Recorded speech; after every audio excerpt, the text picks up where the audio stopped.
Eagles in Philadelphia advanced to the divisional round. We'll be getting into the performances of this game, a lot of the emotions that were felt throughout this entire game. And then we got some big news updates on Fred Warner, which I think we're going to get into right before any of this. And then just previewing a little bit of the Seahawks game that is coming up on Saturday night.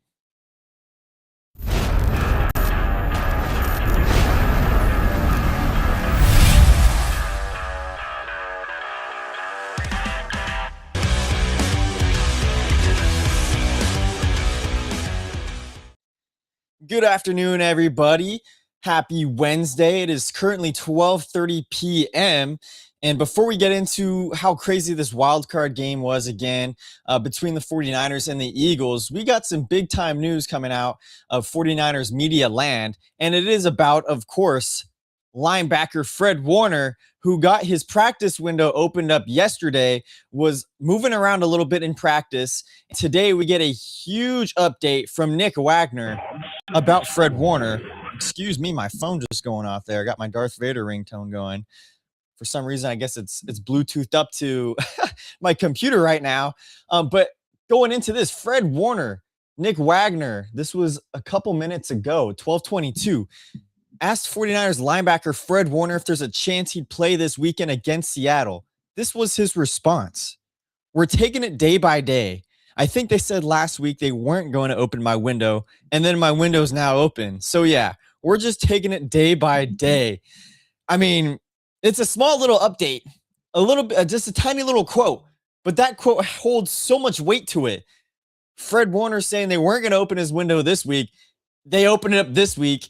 And then now he's saying, yeah, so that happened. So we're taking it day by day. So it sounds like there's a big possibility, a big chance that we could be seeing Fred Warner back with the 49ers against the Seattle Seahawks in the divisional round Saturday night.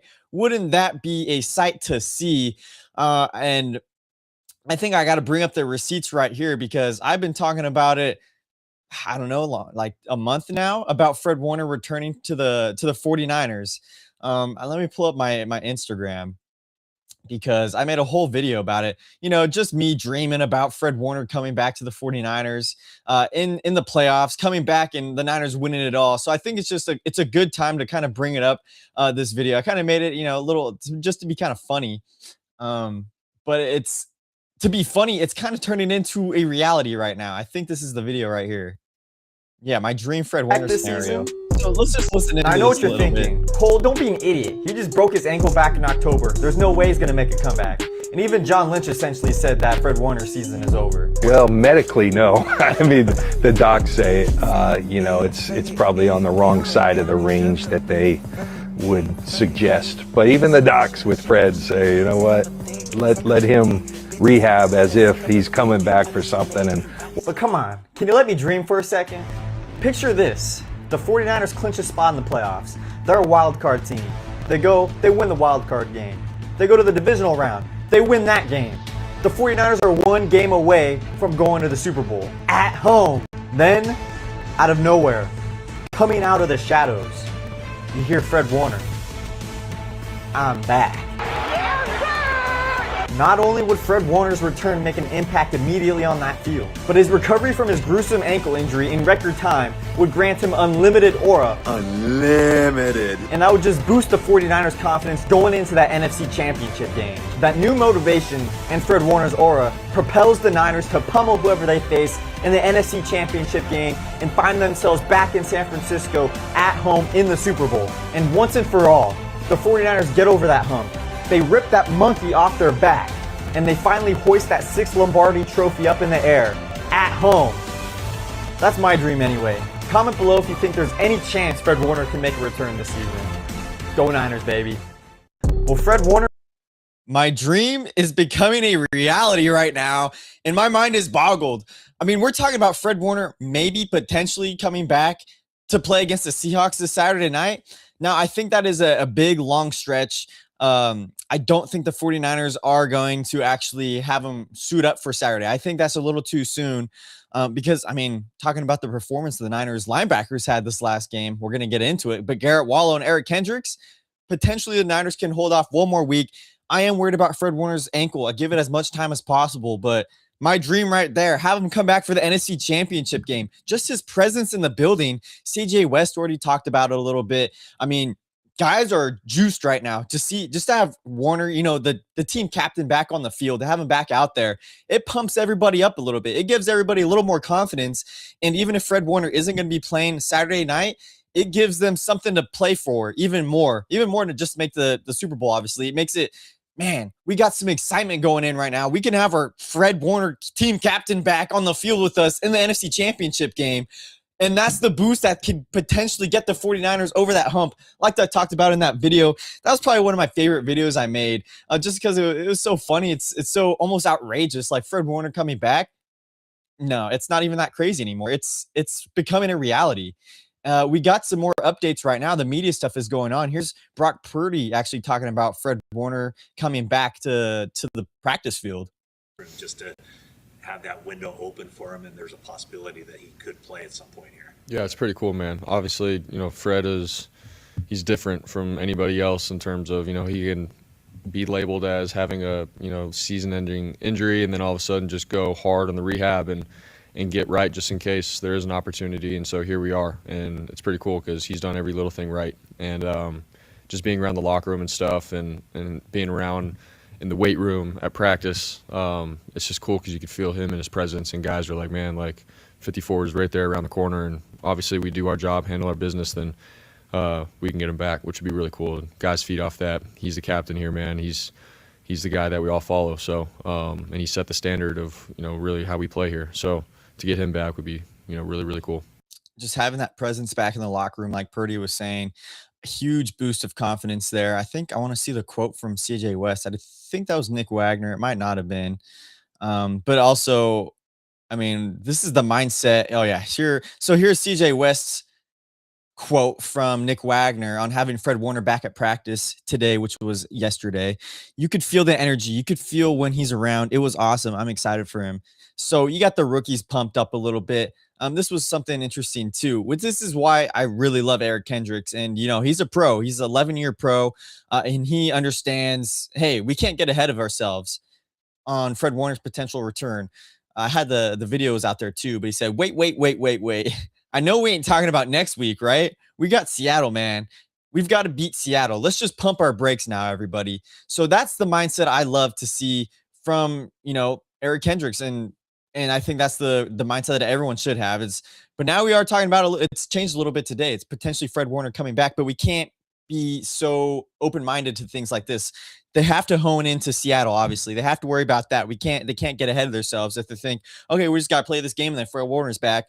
That's not the right mindset. They're probably not going to win this game if they continue to think like that. So Eric Kendricks has the correct mindset. We got to worry about the NFC Championship game. We got to worry about Seattle this week. We can't worry about Fred Warner coming back in the NFC Championship game. We might not be there.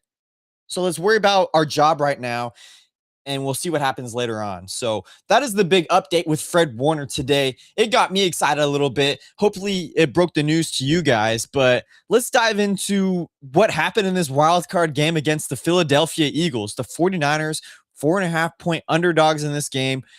Personally, myself, I was worried about this game. I was going to be happy just how the 49ers went through this season with all these injuries. They're able to make the playoffs. They made the wild card round. I wouldn't have been depressed if the Niners lost this game against the Eagles, because obviously they're a good team. They were the Super Bowl champions coming off of last season. And just the Niners were putting up a fight, and that's all I wanted. That's all I wanted to see. As long as they're putting up a fight, weren't giving up, I would have been happy with whatever the result would have been. However, the 49ers did win 23-19. The season is still alive. The dream is still alive. And they did it against Vic Fangio. And Vic Fangio is a major component to Kyle Shanahan's, the opposite of success is his demise, if you will. I think Shanahan has faced him 4 times now in his total career. And the points per game average for Kyle Shanahan's offense against a Vic Fangio defense is somewhere around 12 or 15 points. The 49ers were able to get over that hump a little bit, put up 23 points against Vic Fangio, and come out with a W. So just these emotions throughout this entire game. The Niners obviously started out with the ball. they started off hot. They started off quick with a touchdown to Demarcus Robinson, who had his biggest game of his season, biggest game of his 49ers career so far, as his short career with the 49ers so far, which is this one season. But the emotions were all over the place. After that big first drive with the 49ers, I was like, all right, their offense is rolling a little bit. But I feel like we've seen this before. We've seen this offense come out hot, and then they start to cool down after that. They either get overconfident or defenses start to adjust to them, and things start to go sideways. And that's what we saw in this game. They started off hot, and then, a couple 3-and-outs here and there. Purdy throwing 2 interceptions in this game, in the chunk of this game, which were really bad ones. And, I'm thinking, shoot, this game is not going to go well for the 49ers. The Niners already have 2 turnovers in this game. Purdy's already turned the ball over 2 times. He's not living up to the expectations. He's not living up to this postseason status that we need him to be up at. And things were going bad, but the Niners had the guts. They had the willpower to go through this game, to grind through this game. And it's a testament to this entire season. They get punched in the face 2 times, 3 times, a couple 3-and-outs here, 2 Brock Purdy interceptions there. And I'm going to use the Rocky quote, George Kittle in the second quarter, injured, out for the season, out for next season with this Achilles injury. Things were going so bad for the 49ers. It was a little bit of a flashback to the NFC Championship game a couple of seasons ago where Brock Purdy tore his UCL, and now we get George Kittle with the injury. But these guys, these 49ers, because this was in Philadelphia, I got to use the Rocky quote. These guys stand up to everything. They stand up to every single punch. The world ain't all sunshine and rainbows. It's a very mean and very nasty place. Oh crap, I'm already losing it. It's a very mean and very bad place. I don't care how hard you hit. It will beat you to the ground and keep you there permanently if you let it. You, me, or nobody is going to hit as hard as life. But it ain't about how hard you hit. It's about how hard you can get hit and keep moving forward. How much you can take and keep moving forward. That's what winning's like. If you know what you're worth to go, to get what you're worth. And that is the testament of the 49ers season. It doesn't matter how hard you can hit. It's about how hard you can get hit and keep moving forward. Nick Bosa, season-ending injury. Fred Warner, season-ending injury, who's probably coming back. Mykel Williams, your first rounder, out for the season. Brock Purdy, out for 6 games. And then George Kittle in the second quarter of this game goes out. Your top tight end, your leader of this offense, your leader of this team goes out. You're thinking, how are the Niners going to win this game? Ricky Pearsall's not even playing, the guy that's able to open up the field for you.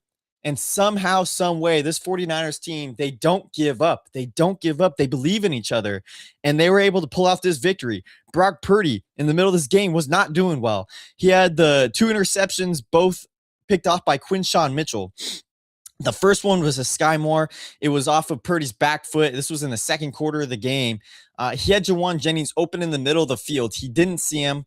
Decided to force the ball down the field a little bit to Sky Moore, and Mitchell's right there cutting off the play. And that was just a really bad Brock Purdy interception that we saw. I was getting ready, talking about the emotions of this game. I thought we were going to lose once Purdy threw the second interception of this game. I was getting ready to slash him, in the post-game show, saying Purdy doesn't deserve $53 million. He doesn't even stand up when the Niners need him most in the playoffs. He looked like Jimmy Garoppolo out there, but all that to say, he threw the second interception, and that one was to Jake Tonjes. And that one was even worse than the first one because that one, Quinshawn Mitchell was right in front of Jake Tonjes the entire time. It looked like he had a clean pocket, had plenty of time out there, and he just underthrew the ball, and it was a bad one. But all that to say, when it mattered most, Brock Purdy came back. He stood up. He stood up at the right time. His time was now in the fourth quarter, and he shined. With a couple minutes left in the fourth quarter, what did he do? He brought the 49ers back, and he drove them down the field to score a touchdown with a couple minutes left to go in the game-leading touchdown to make it 23-19 at that point. And we have seen this before by Brock Purdy in the playoffs. He's not Jimmy Garoppolo in the playoffs. He has led the 49ers to game-winning drives before. We saw it against the Packers. I think that was the divisional round, guys, in the Super Bowl run in 2023. He did that against the Packers. I think the Niners were down by 10 points in that game. He came back. He did what he had to do. He managed the game, and he brought the 49ers to a victory. And then with the luckiest throw of his lifetime in the NFC Championship game against the Lions, that deep ball to Brandon Ayuk, the ladybug catch off the defender's helmet. And he led the 49ers back from a 17-point deficit, and the Niners won that one. So Brock Purdy is pretty clutch in the playoffs. And I saw a tweet, someone was like, and we can't even forget, he led the 49ers down. He was leading in the Super Bowl with the 49ers against the Chiefs.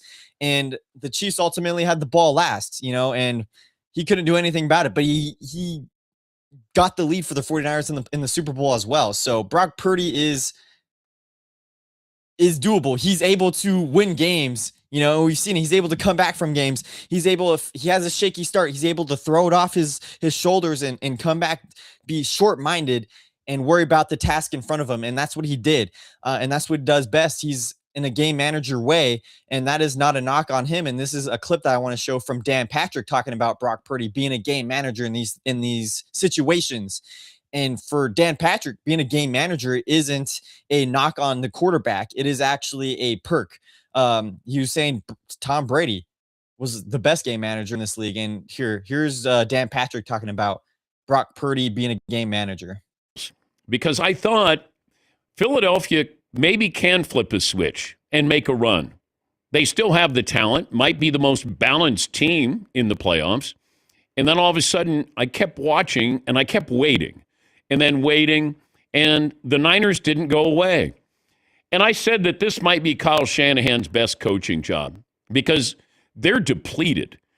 When Kyle Juszczyk is your go-to wide receiver, boy, that tells you a whole lot about your weapons. You lose Kittle, there's no Brandon Ayuk, no Ricky Pearsall, the defense is banged up, and this was about Brock Purdy making plays in tough conditions. Christian McCaffrey still proving that, how do you need me to get this done? I'll get it done somehow. And, I use the expression or term or phrase game manager, and it's not a negative because the great quarterbacks manage a game. Like, what do I need to do? When do I need to do it? Tom Brady was a game manager. So the greatest player in NFL history, the most decorated, was a game manager. It's a compliment because you know how to. It's like Greg Maddux pitching. He knew how to manage a game when he was pitching. A lot of great players, a lot of great pitchers do this. A lot of great quarterbacks do this. And I watched Brock Purdy.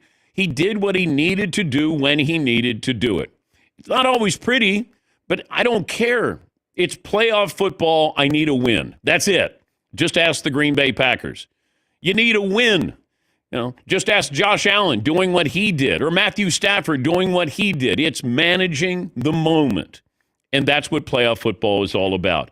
And Brock Purdy, you're trying to live up to a $265 million contract, and he's not paid for box score bravado. It's you got to make something memorable. You got to make something happen.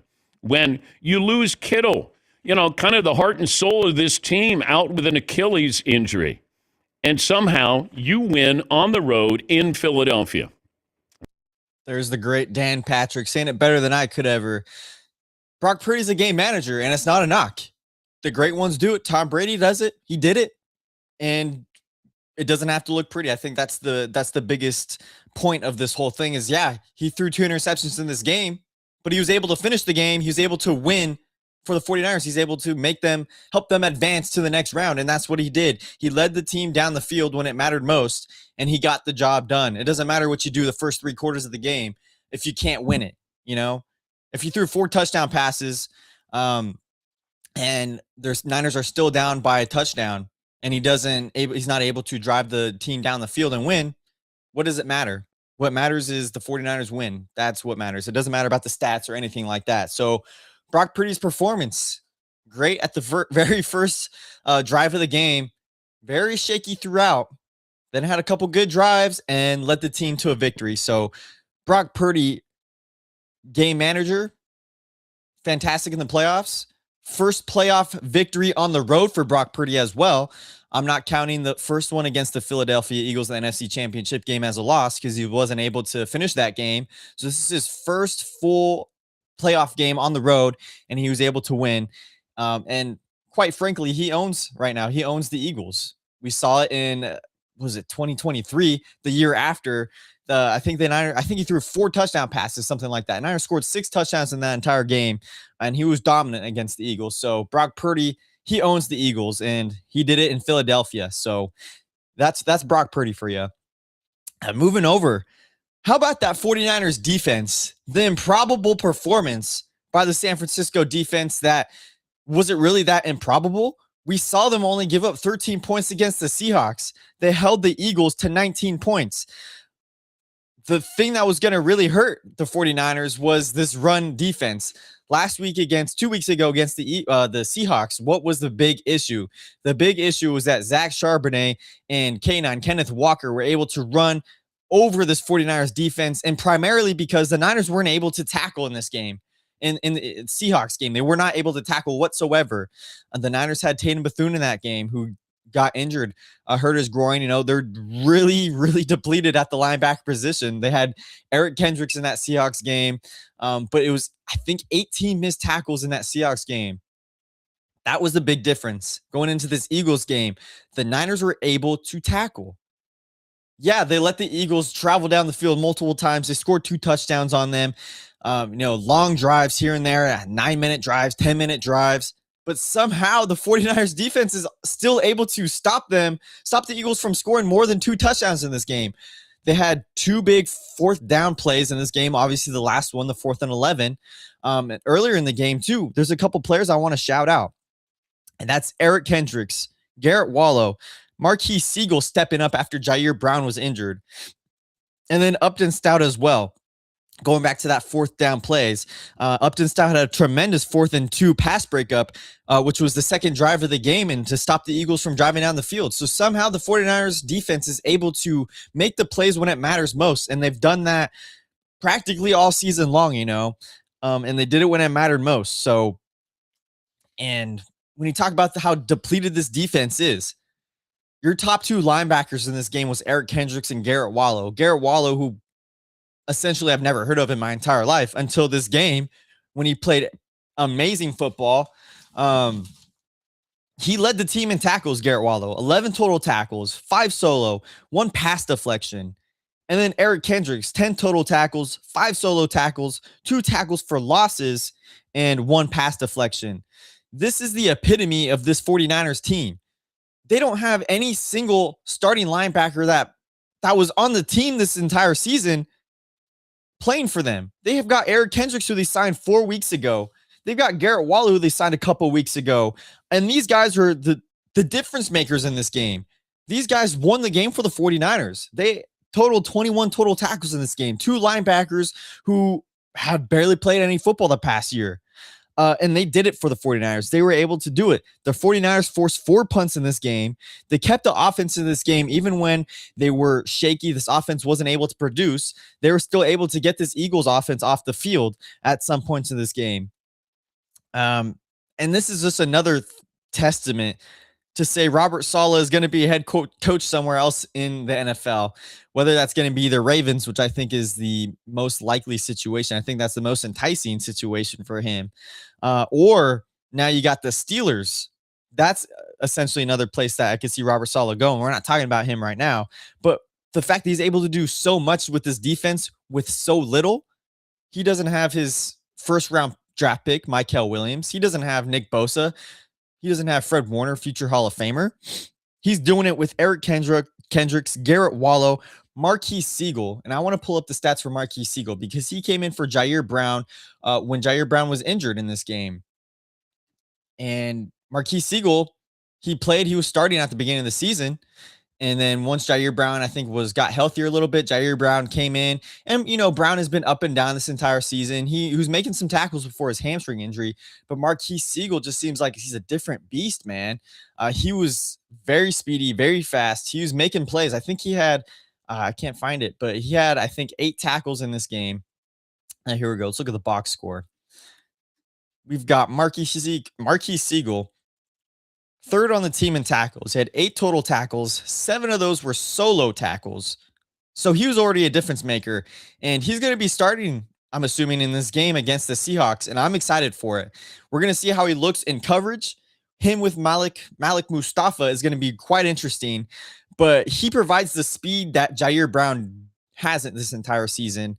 I think Siegel's a better tackler than Jair Brown, and hopefully his performance in this game against the Eagles is going to propel him to have that confidence against the Seahawks game, because it's going to be the biggest game of his life. But I'm really excited to see how Marquise Siegel does, and he's going to have, a tremendous season next season. I can't wait to see him next year. But that's just another positive that the 49ers had on defense, another playmaker that the Niners didn't have essentially the whole season, and he's stepping up in place of another injured player and making plays, guys. That is the whole point about this 49ers defense, the improbable defense that was able to stop this Philadelphia Eagles offense. Jalen Hurts, Saquon Barkley. I mean, all the Eagles had to do, run the ball the entire game. They were doing that for the most part. And then a couple plays here or there, they were trying to go deep downfield. I mean, Niners got lucky a couple times. A.J. Brown had 3 big drops in this game. He had one. I think Renardo Green was on coverage with him, and then he had one over the middle. I think this one was in the fourth quarter. That was huge. He blew off Diamador Lenore off the line, and he would have gone for maybe 40 yards, would have been down around the 10-yard line, 20-yard line, and he dropped that big-time pass as well. So the 49ers, on top of making big plays, they also had some big-time luck, and that's what happens when you win ball games sometimes. Let's see if we got a couple more stats here.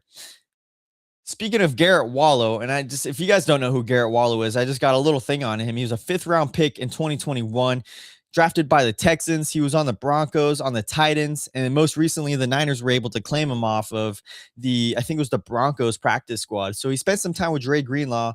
He has 51 total tackles in his career. Now it's going to be more than that. It's tack on 11 more to that in 40 games. So in 41 games now. And just another performance as well. I had Marquise Siegel's stats right here on my notes. But Keon White as well made another huge sack on the final drive of this game. And I think I want to say that was the second down, and it made it 3rd down. Whatever it was, Keon White was also another factor in this game, who the Niners traded for, trying to make a little bit of a push for the playoffs after Nick Bosa was out for the rest of the season. So even Keon White, these improbable players, these are 3 of these guys on this sheet that I just talked about, Kendricks, Wallow, and White, weren't on the Niners team at the beginning of the season, and they are the difference makers in this game. And like I said, that's what this whole season is about for the 49ers, the next man up mentality. And talking about this final play of the game, the 49ers defense able to stop the Eagles for the most part. And it came down once again, just like the Bears game. It came down to the final drive. It came down to the final play of the season. And Eric Kendricks making the play of his life for the 49ers, making the play of his life. He was a first team All-Pro. He was a Pro Bowler for the Vikings legend. He played a couple seasons, I think, on the Dallas Cowboys. And now we got him, the leader on this defense in this game, making the biggest play for the 49ers to keep their playoff hopes alive. On 4th and 11, Jalen Hurts, the Eagles going 4 verticals, I think, here. And I want to show the video here of of film watchers breaking down this play. This play called by Kevin Patullo. Eric Kendricks shutting down the pass with the pass breakup here. This is a great breakdown I wanted to show you guys. If you guys don't follow this guy already, he's got 500,000 followers now. He's blowing up big time, but he's great. Film Watchers 1 on Instagram. Here's him breaking down the last play of the game for the 49ers. Think Kevin Patullo is going to be gone because of it, since first off, it took him until 9 seconds on the play clock to get the play in before their timeout, which is completely unacceptable because it takes them until 3 seconds to get set. And if you plan on using that timeout, which is completely reasonable, you need to have time to be able to motion somebody around, see how the defense reacts so that you can get your perfect play call in. But either way, the 49ers still give you plenty of information. They come out with this double A-gap mug. You got the nickel across from A.J. Brown in the slot. You get the safety walk down. And when you see that safety walk down with about 1 second left on the play clock, you notice that he starts to rotate back because that's when he anticipates that the Eagles would be snapping the ball. So that's a huge tell. That's going to tell you that they're likely rotating from the single high look into a too high look, and especially based off of the corner technique with their hips faced about 45-degree angle inward, about 8 yards off. That's probably a cover 4 shell. So you have all that information, even though you didn't even motion, which is why it's so confusing when he calls that exact same 2x2 look. In the 49ers show a very similar look. You have this double A gap mug, the nickel kind of over that slot receiver. You have the quarter shell with that safety walk down. And then when they motion AJ Brown out, which you would have seen if you had time to motion somebody, if it didn't take so long to get the play call in, you see that safety, he rotates back. So all of a sudden it's that quarter shell, absolutely. And then on the snap, that's why it makes me wonder, why did you call a 4 verticals? That is smothered by a cover 4. The deep outside quarter takes AJ Brown. The deep outside quarter takes Devontae Smith. The middle of the field is absolutely smothered, and it's an incomplete pass. So not only did it take you too long to get the play call in, you couldn't motion somebody around to see what defense they were in. Then, even though you could have figured out what defense they were in, you had the worst possible play call. That was absolutely atrocious, but congrats to the 49ers. That was a heck of a win. That final Eagles 4 Film.watchers1. I really recommend you guys following him on Instagram. Great follow, great breakdowns of tons of plays. This guy's really great. Yeah, that was a breakdown of that play. And I think we should just watch it in live time here. Let's just see that play one more time by the 49ers, by Eric Kendricks from the broadcast, because it was just, we got to relive that moment here on the podcast. Go takes over. Oops. Tip incomplete. San Francisco takes over, looking to take away the upset. And it's Eric Kendricks, who's been here a month, who makes the biggest play of the night. The improbable hero, Eric Kendricks, man. What a game. Wow. Absolutely incredible. Tip incomplete. San Francisco takes over. Bro, I don't know about you guys, but I was having a heart attack in that game. I was jumping up and down. I was passing out almost. I had to drink a lot of water because I was not feeling good after that. But Eric Kendricks, like I said, the defense, fantastic job at holding this Eagles team and helping the Niners advance to the divisional round. And we've seen it all year long. Guys out of nowhere making plays for the Niners. That's going to bring us to Kyle Shanahan's performance in this game, because a lot of talk about it. A lot of guys, 49ers media, including myself, talking about Kyle Shanahan being the coach of the year. He's having his best coaching performance of the season. And the fact that he doesn't have Ricky Pearsall out there, he doesn't have Brandon Ayuk this entire season. Now we don't have George Kittle. He was also out for 6 games this season. What he's been able to do on this offense and just lead this team as well to a 12-5 record in the regular season. Now they were in the wild card. They're 4.5-point underdogs, and now they're 2 games away from making it back to the Super Bowl. This game, and like I said, this adversity, especially versus Vic Fangio, I mean, he's never scored more than 15 points against Vic Fangio's defense, and he was able to do it today. I think the last 2 times he played against Vic Fangio, as the 49ers head coach, I mean, it was with Nick Mullins in 2018 and then, or 2018 or 2020. And then in 2017, I think it was with Brian Hoyer. So those were the other 2 times that Vic Fangio was able to stuff Kyle Shanahan's offense. But now Shanahan against Vic Fangio, he actually has a real quarterback named Brock Purdy, Mr. Glock Purdy out here.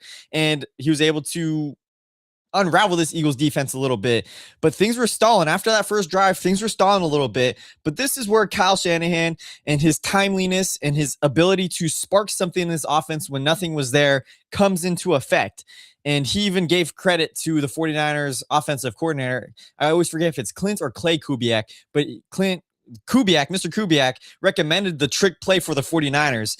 And I'm going to show this breakdown as well from Dan Orlovsky, but he was breaking down how Shanahan is playing chess out here. You know, he dialed up this reverse to Juwan Jennings, Sky Moore to Juwan Jennings to throw the touchdown to Christian McCaffrey, which is a fantastic throw, by the way, an even better catch on the fingertips basket grab.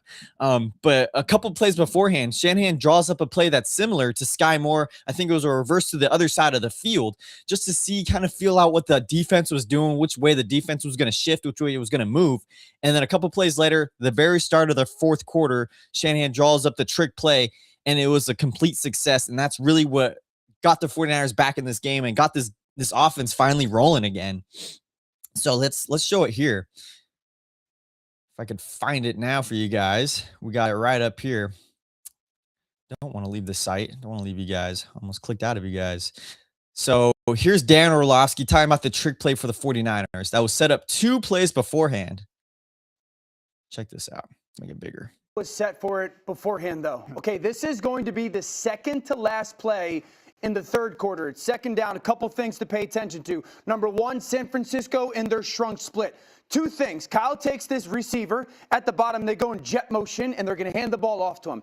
2 things to pay attention to. When this receiver goes in jet motion, does that defender cornerback-wise follow? Quinyon Mitchell follows him. Check for San Francisco to pay attention to. The second thing is as McCaffrey goes and makes that play fake, okay? After you hand that ball off to the jet sweep and McCaffrey's coming this way, does everybody on the defense pay attention to that jet sweep? You got vision here, vision here. They're all watching the receiver running with the football, and they have vacated this backside. So Kyle Shanahan's like, okay, I just handed that jet sweep off, faked it to McCaffrey, no one paid attention to him. So that gets them to 3rd and 1.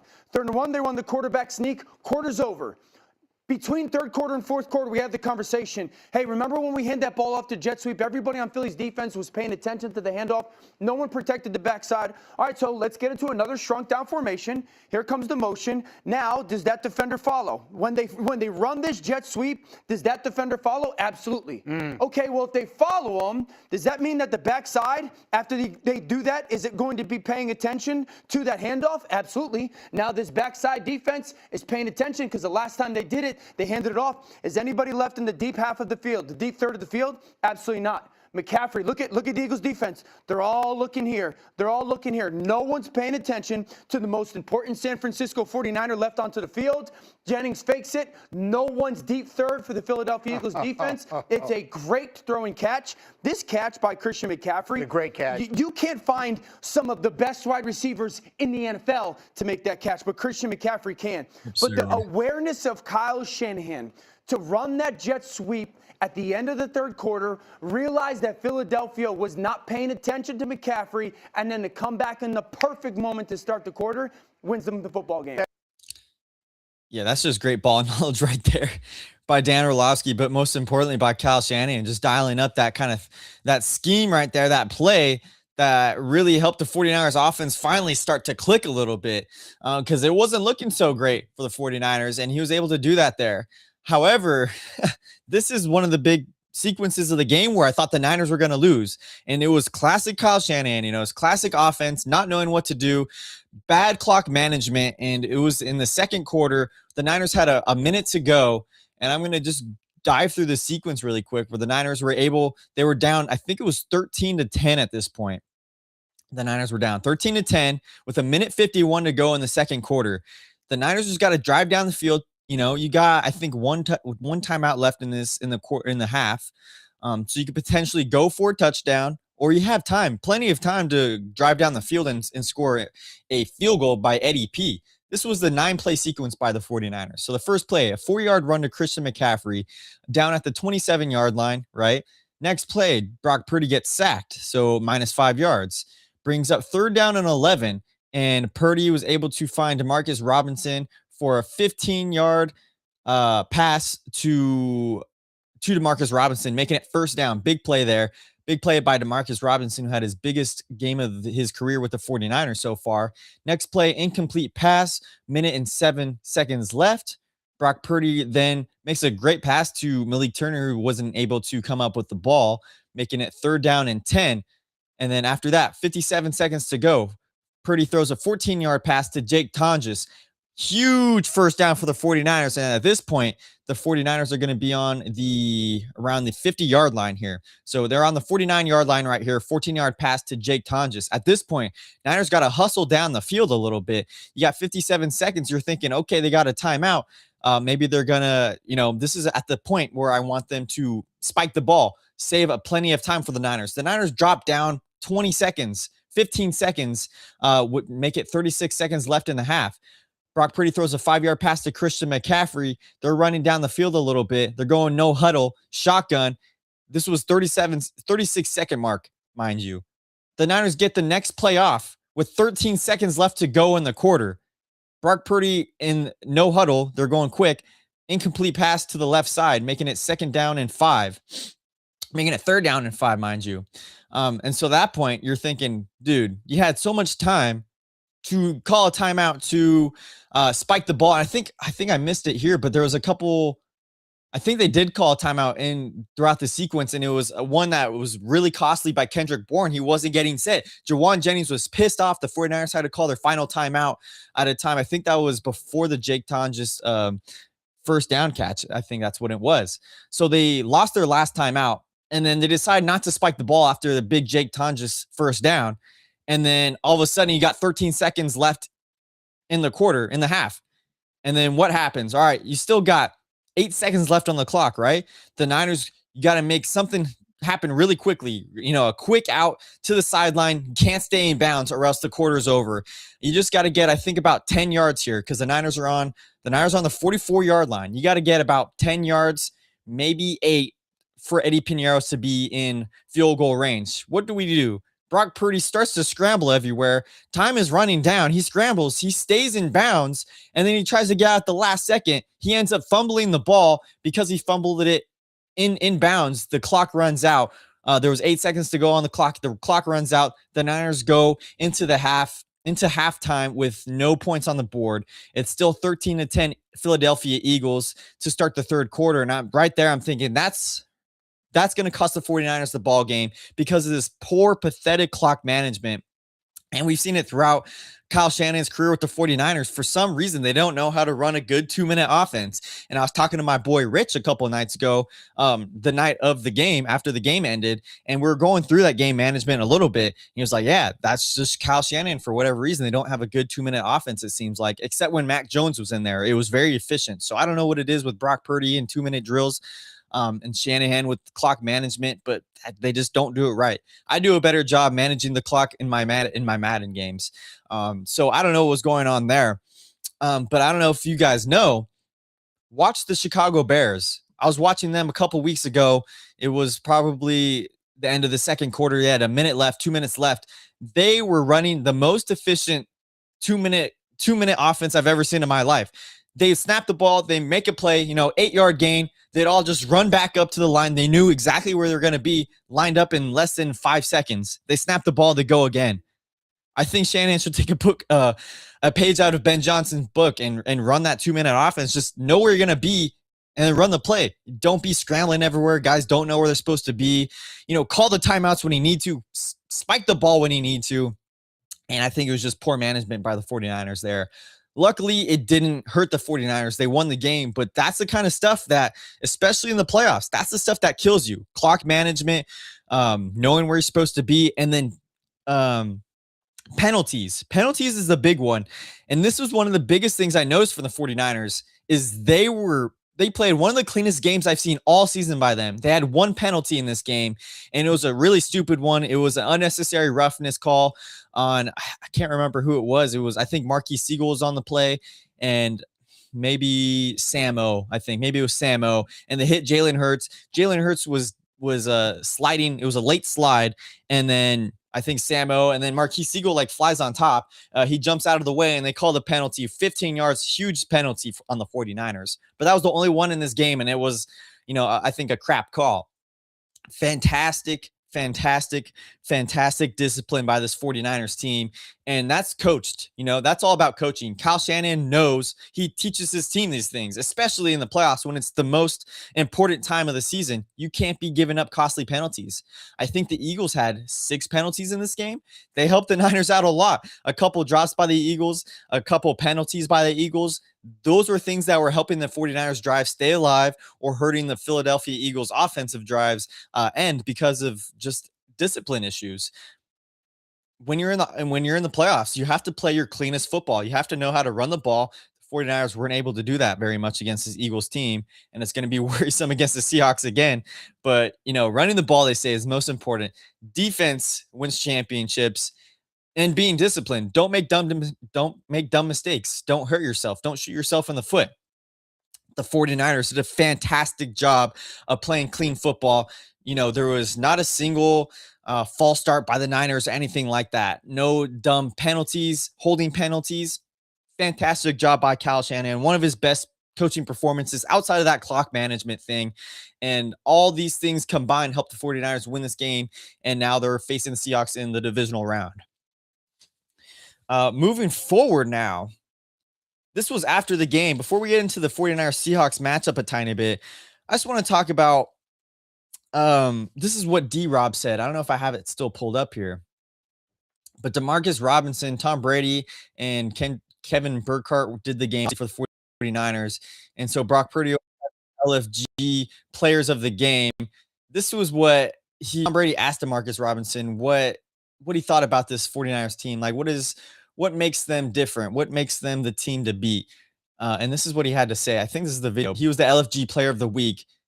To define this Demarcus team. Robinson talking about LFG, baby, let's go. Let's go. Shout out Congratulations to RSF 49ers. Marcus Robinson on today's LFG player of the game. You guys have overcome so much this year. Injuries on defense, injuries on offense. Today, George Kittle. How have you done this? It's just been incredible to watch. Tell me about today. I think the guys just played with resiliency, man. Everybody knew what we had at stake. Everybody came out and just did their part, so it helped us get the dub. Yeah, absolutely. There's been a little bit of an emotional roller coaster last week. Losing to Seattle at home. Yeah. Now you get a chance to go back there and do something about it. Yeah. What's going to be different this time around? Hopefully we get the dub, obviously. But I think we just got to lock in, man, put more points on the board than we did last week at home. So put more points on the board. The defense played lights out tonight. Hopefully we keep playing that same way, man, and it leads to more dubs. Yeah, I felt like so many guys. Resiliency. That is the perfect word to sum up the 49ers season is resiliency. And just leading on that, it's resiliency in the next man up mentality. These guys have been through every single injury known to mankind, and they're resilient. They never lose confidence, and they never give up on each other. And now they've got 3 more games before the Super Bowl champions. It's just such a storybook season for the 49ers of how much adversity they faced. And Demarcus Robinson, another unlikely hero, hasn't done anything the entire season. You know, I think he had about 250 yards receiving this entire season. He goes out there and he was the wide receiver 111 receiving yards. He had 1 touchdown in this game. Demarcus Robinson, he was the LFG player of the week. He was one of the dog of the weeks for me. I had him, Eric Kendricks, and Garrett Wallow. And I'm excited to see who the next hero is going to be going into this divisional game for the 49ers. And one of the last things I want to talk about after this game, obviously George Kittle injured his Achilles second quarter of this game. My emotion was, man, the Niners are going to lose this game now. You just lost the best tight end in the NFL. I thought he was going to get ready to get going, but this is just, I don't know if you guys saw this, but I want to talk about this a little bit, just about the ownership of this team. Jed York. After the Achilles tear, 49ers owner Jed York came into the locker room and asked George Kittle if there's anything he could get him. Within minutes, the bottle of tequila was in the 49ers locker room. Here's what I found. This was by Kyle Madsen. It was a Patron tequila. The bottle was sent from the owner from his suite to Kittle after he requested it. The bottle is now empty via Diane Rossini. I mean, look at that, man. That's insane. Kittle just drinking his pain away a little bit, but that's just a testament to this organization as well. I'm using the word testament a lot because there's a lot of things in this game that we really find out about this team, about this 49ers team, and it stems all the way back to ownership. And this is why players want to be playing for the 49ers. I think one of the big reasons why Eric Kendricks wanted to come to this team, one, because of Kyle Shanahan, of what this 49ers team is made of, what they potentially could end up doing at the end of the season. But 2, it stems back to the ownership, how Jed York is treating these players. My dad was talking about it a little bit. He's like, that's something that Eddie D would have done for the Niners in the 80s. You know, if Dwight Clark would have torn his Achilles, he would have had a bottle of tequila out there for him. And just seeing stuff like that, it's an A+ franchise. The 49ers are an A+ franchise. They take care of their players. They take care of their families. And this is the reason why the 49ers are such a successful franchise, and why, I mean, when you got a foundation with Kyle Shanahan, you got a good coaching culture, you got a good organizational culture, which is built with great guys. People are going to want to be playing for you.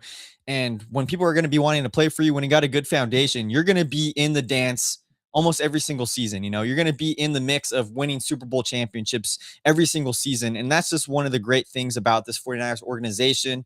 And you could tell the players really appreciate it. I think Kittle was talking about it too on his Instagram post.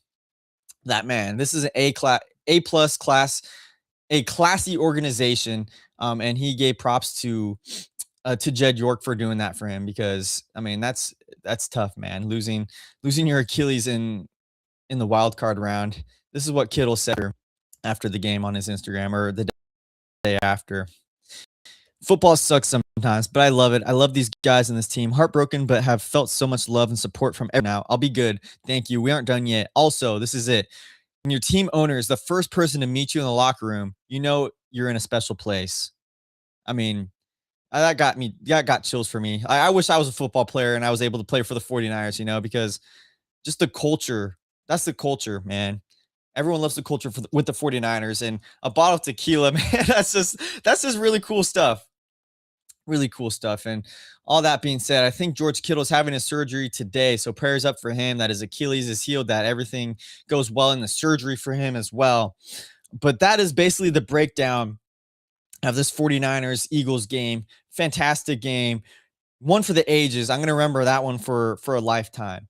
But now we could dive a tiny bit into the 49ers versus Seahawks divisional game. We've got the matchup, the rematch of the 49ers Seahawks week 18. It was in Levi Stadium. This time it's going to be in Seattle. And I got a couple stats I'm going to be listing off here. Obviously, the Niners lost 13-3 last time they met the Seahawks. Niners offense weren't able to get anything going, weren't able to score a single touchdown in that game. Finally, when they were able to drive down the field in the fourth quarter, Christian McCaffrey loses the ball. It gets picked off, and the Niners just go out with not a single touchdown in their rivalry uniforms. And I didn't say this because I didn't have a podcast after that game because I was at the game. The Niners need to burn the rivalry uniforms. As much as I really like them and think they're cool, these uniforms are going to be remembered as the game. The Niners lost not only the game, but lost the chance for the 1 seed. So burn the rivalry uniforms. No more black uniforms. As much as I love watching them in the black uniforms, I can't stand it. And it hurts for me to say that, but I can't stand it. It's the 13-3 loss. They didn't even score a single touchdown. They would have had every single home game in the playoffs, but burn them. But it was at home. This time the 49ers are playing the Seahawks away. And an interesting stat here, the Niners are 7-2 in away games, and they are 5-3 in home games. Obviously, that's about a one game difference. Obviously, one more loss at home than away, but that's still a big difference. The 49ers obviously play a little bit better on the road. They beat Philadelphia, one of the most hostile environments for any NFL team, especially in the playoffs. They beat Philadelphia on the road. Now they're playing the Seahawks on the road. And this is the Seattle Seahawks stats for home games and away compared to away games. They are 6-2 at home, while they're 8-1 away. So they only have one loss the entire season at away games. So that just tells you a little bit right there. The 49ers have that slight advantage, I feel like, playing away, where the Seahawks somehow don't play as well. Going into the playoffs, though, the 49ers have faced the Seahawks only 2 times the past decade. I think ever, actually, lifetime, all time in the playoffs. And it seemed like they played so many more times in the Jim Harbaugh era in the playoffs, but I guess it was just so many beatdowns during the regular season. It all kind of jumbles up, and they only played 1 time. It kind of shocked me a little bit that I just remembered. They only played 1 time in the playoffs, and obviously it was the infamous game, the Michael Crabtree, Richard Sherman playoff game. The Niners lost 23-17 in that 2013 season. I think we lost Navarro Bowman in that game as well. But a couple seasons later, about 10 years later almost, the 49ers get their redemption in the wild card game. The 49ers in the 2022 season with Brock Purdy, Geno Smith, the 49ers dominated the Seahawks 41-23. Here's a couple stats from that last time the Niners faced the Seahawks. Purdy had 332 passing yards, 3 passing touchdowns, and 1 rushing touchdown. He absolutely decimated the Seahawks. I was having the time of my life. I remember watching that. I was in college with a couple of my buddies that were Seahawks fans as well. It was just getting that. It felt like getting the monkey off your back as well, finally beating the Seahawks in the playoffs. Christian McCaffrey ran all over him, 119 rushing yards, 1 receiving touchdown. Debo, 133 receiving yards, 1 touchdown, owner of the Seahawks. And then defensively, Charles Omenihu with 2 sacks, and Eric Armstead with a sack in that game. So total domination. Obviously, things have changed since then, since that 2022 season. We're in the 2025 season now. Mike McDaniel's the head coach, and the Seahawks have the best defense in the NFL. They held the 49ers, who put up 42 points against the Bears in week 17, to only 3 points in week 18. Now, I don't think that's going to be the same case this week. The Niners have to score a touchdown in this game. There's no way they're going to get blanked two times in a row against the Seahawks. Week 1, the 49ers able to win that game. They put up 2 touchdowns. Obviously, the game winner with Jake Tonjes, who's going to be a very prevalent part in this game plan for the Niners now that George Kittle's out. He's tight end 1 now. I think we're going to see a big game from Jake Tonjes. But for all that, those Seahawks fans out there, Jake Tonjes has got to be haunting you guys in your dreams. Risky throw by Brock Purdy. What an insane catch by him to win the game 17-13 in week 1. And the Niners face the Seahawks for the 3rd time this season. It's going to be a bloodbath. I really do believe that. But the way the Niners can win this game, and it's got to be a complete 180 from what they did in week 18. And it's got to be the similar game plan, especially defensively, for what they did against the Eagles. It's just limit the big plays and try to limit these running backs. They were able to limit Saquon Barkley. He still ran for 98 yards. But when you're able to actually tackle on defense, which the 49ers were able to do last week, it's going to be a whole different story. And, I think it was a little bit of a fluke for the 49ers. Not that they lost, but just the performance that they put up, especially defensively. 18 missed tackles against the Seahawks in week 18. That's not going to happen again, especially how they're able to attack the Eagles and wrap up guys. And Marquise Siegel is going to be out there, great tackler. Tatum Bethune is not in this game. But Eric Kendricks and Garrett Wallow, your top 2 tacklers, your top 2 linebackers in this game. And that is the huge difference, because the linebackers are on the second level of the defense, right? When your second level is able to tackle, that's the thing that stops these big plays from happening, because K9 and Charbonnet, I got the stats right here from the last game, able to put up 180 rushing yards. The Niners almost gave up 200 rushing yards to the Seahawks in week 18. Can't happen. You gotta limit it to potentially, if you can, under 100 rushing yards. That's going to be tough to do, but you can't give up 100 rushing yards. The time of possession, that's one of the biggest things too. The Seahawks did a great job at having long, tedious drives that were keeping the 49ers defense on the field, getting them tired. They won the time of possession battle 37 minutes compared to the 49ers 22 minutes in that ball game. And still the 49ers were still in it until the 4th quarter, until that interception. And that's just another kudos to what this 49ers defense is able to do. The bend, don't break mentality, only giving up 13 points to the Seattle Seahawks. But that is the biggest one, is just the running game. If you're able to limit it a little bit and make Sam Darnold, force him to throw the ball more than he did this last game. I think he only threw for 100 let's see how many passing yards Sam Darnold had. 181 passing yards. He had 1 passing touchdown. But force Sam Darnold to make plays in the playoffs, because he's still Sam Darnold. I think he is a regular season merchant. We remember what he did with the Vikings in the playoffs. They were 1 and done. Actually, I should pull up the stats right there. Let's see. Sam Darnold's playoff stats, because that game was just atrocious. And that was just old time Sam Darnold. They played 2024. Yeah, they played the Seahawks, actually. That's what it was. They played the Seahawks in the playoffs, and he just didn't have a good game. And it's still Sam Darnold. He's going to be seeing ghosts out there. But yeah, guys, I think that's the biggest thing. You got to limit the run. And for the 49ers, you got to limit the turnovers. Brock Purdy can't be throwing 2 interceptions in this game. This defense is too good to do that. If you might not win the possession battle, but if you win the turnover battle, I really do believe Sam Darnold is going to be throwing at least 1 pick in this game. Put a little bit of pressure on him. He's going to force him to run around in the pocket just a tiny bit. And bad things happen to Sam Darnold when that happens. And the 49ers defense were able to generate a little bit of pressure on Jalen Hurts. We saw that Keon White had 1 sack.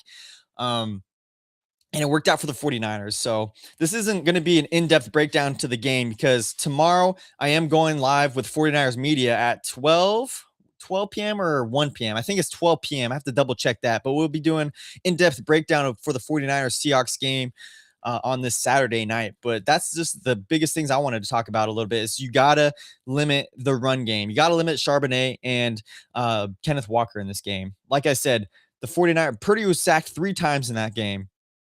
Third down conversions, they were 2 for 9. The 49ers, I think, led the league in third down conversions, I think it was like 50%. So you got to be able to capitalize on third down. And the Seahawks defense, they're number 1 on third downs as well. They don't allow third downs to happen, third down conversions. So they're number 1 in the league. The Niners got to be able to up those numbers a little bit. But another note, the 49ers didn't have Trent Williams against the Seahawks last week. And he's still on one hamstring. I think he had like a vet day yesterday. We got a Seahawk fan in here. Oh, we got a couple. Let's talk about the chats a little bit. Clicks Plays. Thanks for joining Clicks Plays. You also got to give respect to Mac Jones. This was a lot earlier in the show. I didn't get to the chat yet because he also played good when Brock Purdy was injured. Yeah, I mean, that's another reason why the 49ers are in the situation they are today. And we got Nick in the house. Cole, what's up, Nick? How you doing, dude? Man, I was just going through this entire show, so it's good to see you in the chat. Appreciate you.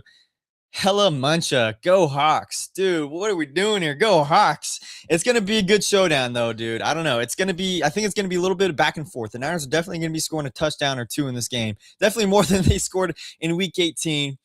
But, man, like I was saying, too, it's just I still get the thing about that 13-3 loss is I think the 49ers had a similar score to that. I think it was Thanksgiving, 49ers Seahawks in 2012, 2013, something like that. And it just felt like it was just a total mental breakdown, but mental beatdown. Like you're like, man, the 49ers just can't get anything going. In that Week 18 game, that's exactly what I felt. It just kind of made me reminisce about that, about one of those games. I think it was that Thanksgiving game. Let's see, 49ers Seahawks Thanksgiving game, because that's definitely what it felt like. The Niners offense weren't able to get anything going. Oh no, it was a lot worse than that. Oh wait, no, that was the 49ers beating the Seahawks. So that was 2014. It was Seahawks won 19-3. Yeah, I think that was the Thanksgiving game I'm talking about. But that's just kind of what it felt like. The Niners weren't able to score a touchdown, weren't able to generate offense, and that's what that Week 18 reminded me of. It reminded me of that 2014 battle. Yes, for sure. Always a great battle. Yeah. Man. And, I see all the players, I think Demo and someone on the Seahawks also, the smack talk's already happening. The rivalry has sparked again. I enjoyed it when Geno Smith was a Seahawks quarterback. He beat the Seahawks once. He hit that night celebration. That pissed me off a bit. I shouldn't have been doing that because that was one time in your career in a regular season game that he beat the 49ers. But the 49ers were beating down the Seahawks for a little bit there with Brock Purdy. It was enjoyable with Jimmy Garoppolo. Once Geno Smith was his quarterback, I was enjoying life. And now you got Sam Darnold out here, who's a little bit of an upgrade from Geno Smith. It's just that defense. The 49ers have got to figure out how to beat. Brock Purdy 6-1 in his career against the Seahawks. Obviously Mike McDaniel gives him troubles because he was that D coordinator when he was on the Ravens, and Brock Purdy threw 4 picks in that game on Christmas Day. So it is going to be a insane battle, guys. I'm worried about it, but I think we just got to step back a little bit as 49ers fans. We're in the divisional round. Let's just reflect on the season a little bit, right? We shouldn't be here right now. With how many injuries the Niners had, we shouldn't be here. With backup guys, we don't have any star on the defensive line. We don't have any star linebackers playing right now. We had Brock Purdy out. George Kittle's now out for the rest of the season. The Niners ended up 12-5. I projected them to be 11-6, and this was before any of the injuries. They're exceeding what I thought. I think they're exceeding what we all thought was going to happen at the beginning of the season. And now to face the Seattle Seahawks in the divisional round, 2 games away from getting back into the Super Bowl, you got to just enjoy the ride at this point. I thought the Niners were going to lose against the Eagles, even though I did predict them to win. Throughout the game, I thought they were going to lose. They won. I'm still happy about it. If the Seahawks somehow beat the 49ers, it's at this point, it is what it is. I feel like we just got to be happy with where the 49ers were at because they weren't going to be Super Bowl contenders this season. At least I thought so. And you just got to be happy with the results, with how much the young players were able to get going, make adjustments, and improve themselves this year. Upton Stout, one of the biggest bright spots of the season. Tatum Bethune was bright for the longest time as well. Marquis Siegel, we're seeing him. He had a great game yesterday, or when was it? Saturday, Sunday.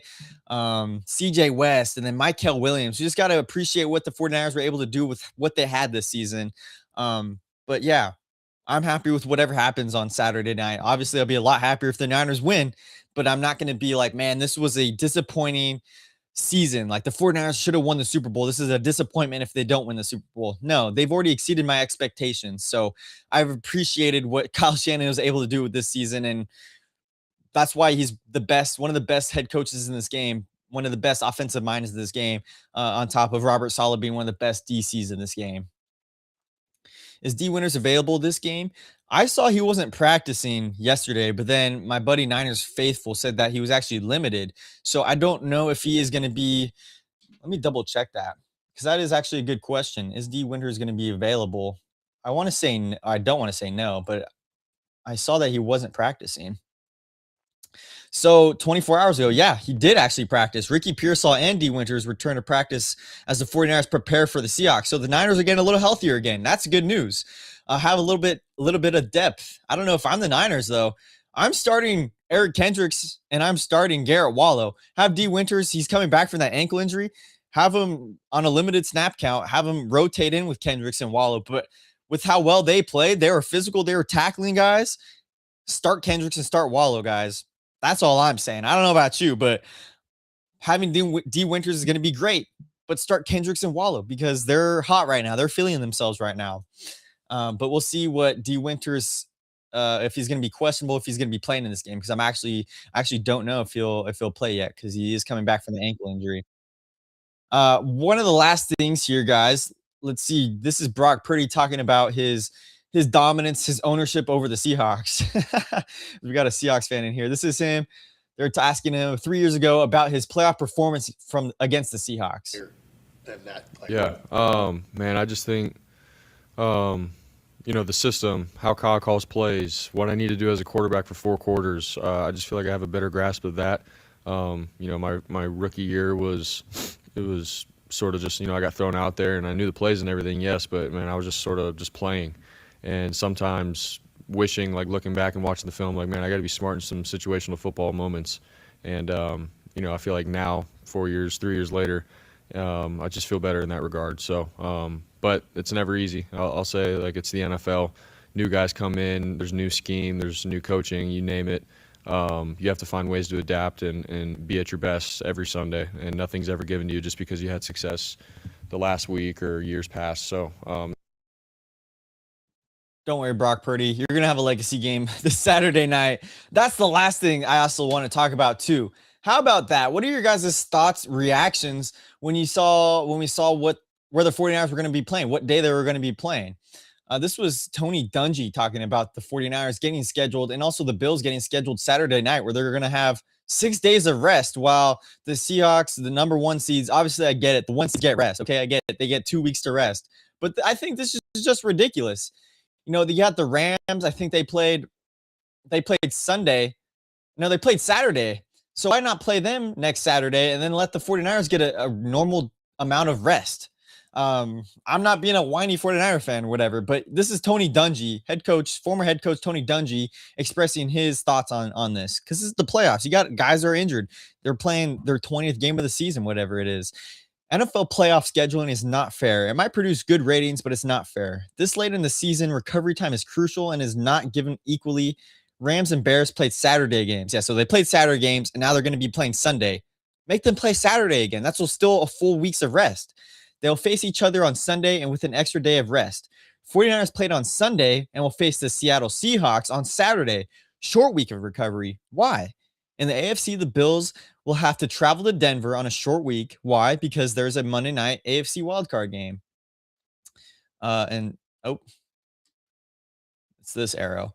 The Texans play Pittsburgh. The winner will automatically have a short week and travel to New England. Why? Several years ago, the league did away with the Monday night games in Week 18. because it created a disadvantage if one of those teams made the playoffs. Now we create that disadvantage. The wild card round should be 3 games on Saturday and 3 games on Sunday. Then try to schedule the divisional games so the teams have equal rest. Don't force San Francisco, Buffalo, Houston, or Pittsburgh to play the most important games of their season on a short week just for ratings. That is not fair. I am with Tony Dungy there. And I completely agree with what he's saying. It makes complete sense. The Rams they played Sunday, right?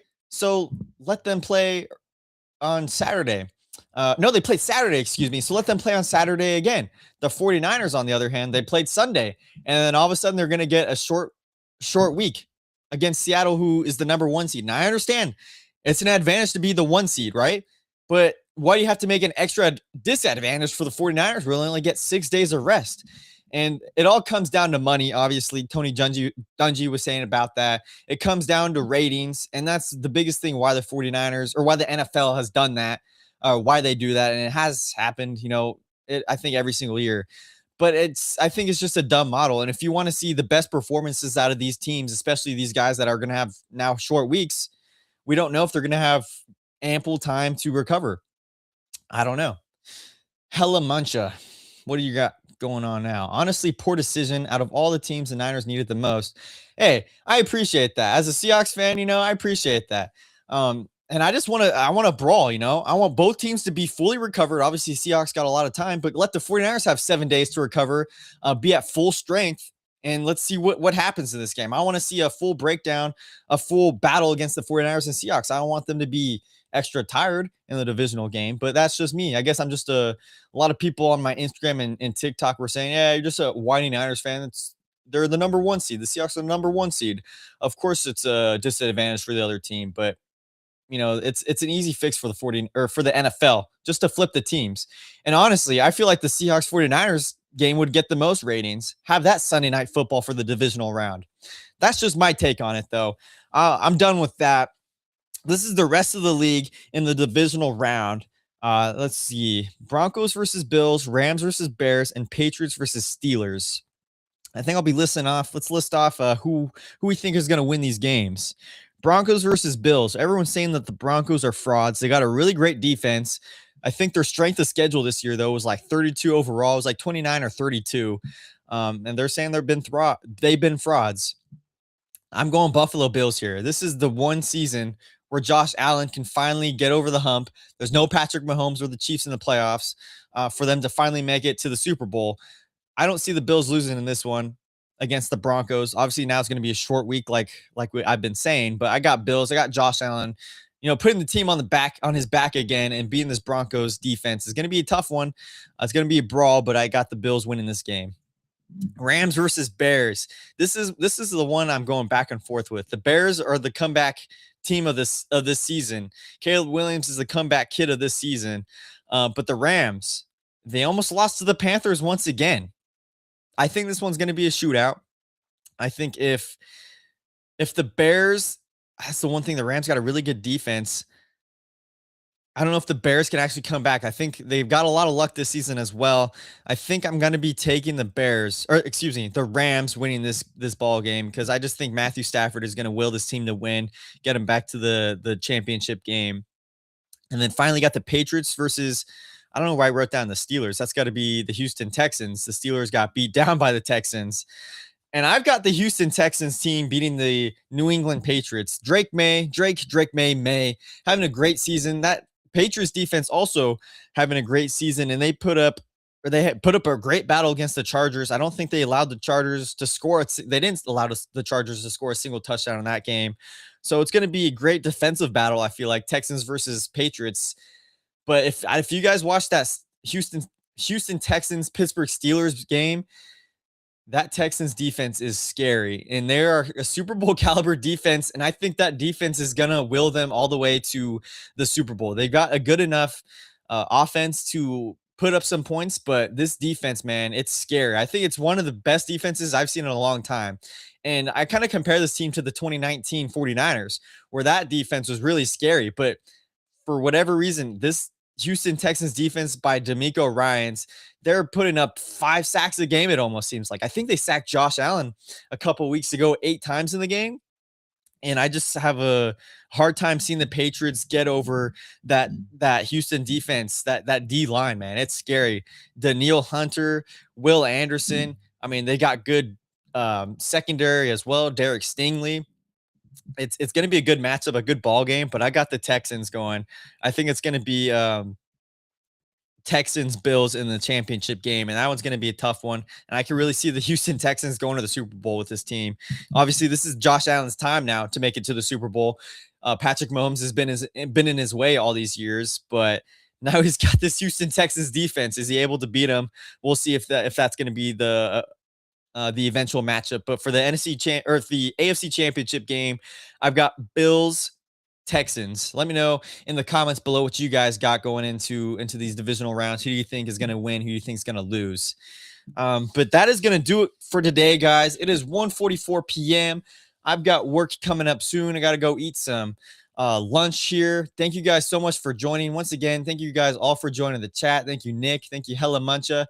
It's going to be a good battle this weekend, guys, against the Seahawks. Make sure to check in tomorrow. I believe it's 12 p.m. tomorrow. I'm going to be with 49ers Media.